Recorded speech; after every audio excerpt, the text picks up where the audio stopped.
Je ne vous cache pas que la première fois qu'on m'a parlé du Mail-Hook et de son grand frère, le Webhook, j'ai eu une vision, celle du capitaine Crochet. Vous savez, dans mon enfance, j'ai été terrorisé par ce personnage dans Peter Pan et je me suis dit: «Non, c'est pas vrai, ça va me poursuivre jusque dans les applications de ça». Puis après, j'ai compris à quoi servent les Mail-Hooks et les Webhooks et donc du coup, je vous emmène dans un cas d'usage pour, traiter cette partie avancée des fonctionnalités de XAR, le Mail-Hook, adapté à celui qui va répondre à applicatif.net et donc du coup, vous n'aurez jamais le mail dans votre boîte mail. Dans un cas d'usage, qui m'a été rapporté par un client d'ailleurs, il constatait que certains des emails de ses propres clients ne lui parvenaient pas et quand on a investigué sur le sujet, on s'est rendu compte que les clients répondaient à l'email générique généré par défaut dans l'application sur le domaine applicatif.net et je rappelle que ce domaine applicatif.net qui accueille toutes les applications que vous créez avec XAR, et bien tout simplement appartient à XAR. Donc en fait, jamais vous ne pourrez voir les emails qui sont adressés à applicatif.net, à moins de programmer le fameux Mail-Hook. Et c'est ce qu'on va regarder dans un cas d'usage simple. On va créer un support client.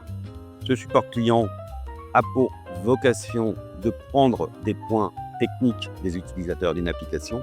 Imaginons qu'on est dans le SAV, d'appareils électroménagers, et des gens écrivent à applicatif.net.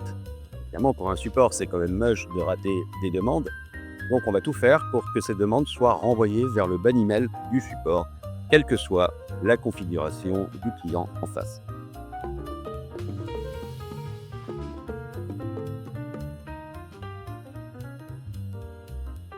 Alors tout d'abord, vous retrouverez l'application dans le Maker du bien commun. Comme ça vous permet de voir côté utilisateur comment ça fonctionne et vous pourrez évidemment la reproduire. C'est donc l'application numéro 15 appelée Mail-Hook. Donc là, l'idée, c'est de créer un support client, c'est-à-dire globalement donner la possibilité à des utilisateurs d'envoyer des tickets et de pouvoir traiter ces tickets, sachant qu'on va partir du principe que des utilisateurs peuvent écrire directement à l'adresse applicatif.net, mais que le support récupère l'ensemble des emails. On va fonctionner par étapes. Vous allez créer une table mail support. Je vous laisse la créer avec les champs qui s'affichent à l'écran. Vous allez ensuite paramétrer un Mail-Hook et ça, on va regarder techniquement comment on le fait, puisque ça se passe dans l'onglet automatisation.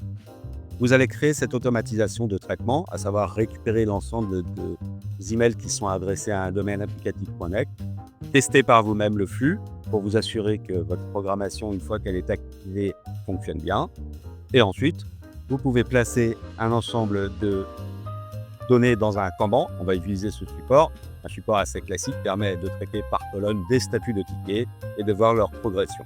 Vous pourrez en option vous amuser à modifier automatiquement le statut du ticket, à renvoyer des emails aux clients en fonction de l'avancement de votre propre ticket, du traitement de ce ticket.